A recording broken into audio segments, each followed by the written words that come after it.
Sorry না, আমি ওদের হয়ে ক্ষমা চাইছি। গরিমাকে তো সবটাই জানিয়েছিল।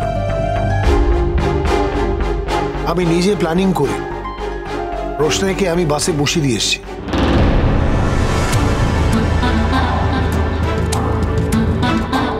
জানি, আর আপনারাও একটা কথা জেনে রাখুন, রোশনাই একা যায়নি, রাজেশ ওর সঙ্গে গেছে।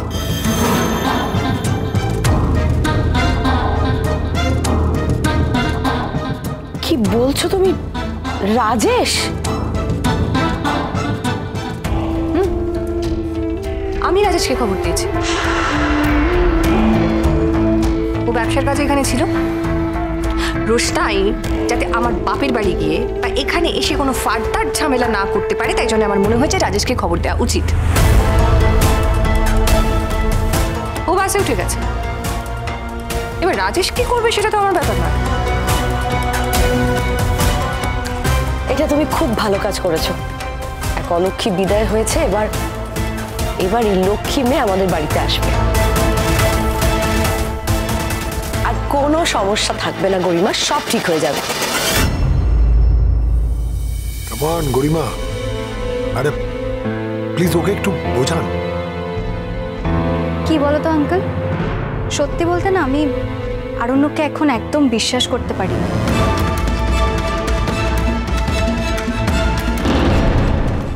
রোশনাই, একবার এই বাসে উঠলে আমি তোমাকে আর বাঁচাতে পারবো না। প্লিজ নিজের জন্য তুমি ঠিক ডিসিশন নাও রোশনাই, এরকম করো না। আপনি আমাকে বাঁচানোর কে দায়িত্ব দিয়েছে আপনাকে আমাকে বাঁচানোর জন্য?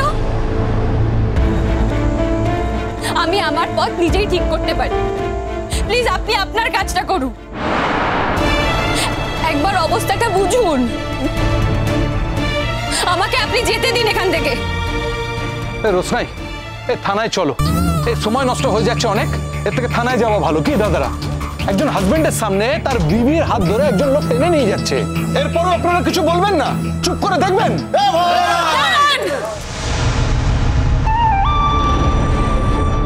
সরে যান আপনারা, এটা আমাদের ব্যাপার, আমরা তো কথা বলছি। আরে ও তো তোমার কথা শুনছে না রোশনাই, তুমি তো এতক্ষণ ধরে বলছো কোনো কথা শুনছে ও তোমাকে নিয়ে যেতে এসেছে আমার কাছ থেকে। তুমি আমার বিবি, তুমি আমার কাছে থাকবে, তোমাকে আমি রাজরানী করে রাখবো। দেখো রোশনাই, এনারা কি করবেন আমি জানি না, কিন্তু তুমি আমার ওয়াইফ। আমার সামনে অনেকক্ষণ ধরে এই লোকটা তোমাকে অপমান করছে, এবার কিন্তু আমি চুপ করে থাকবো না রোশনাই, এবার আমি অ্যাকশন নিব। রোশনাই, তুমি কিন্তু খুব ভালো করে জানো আমি কি করতে পারি।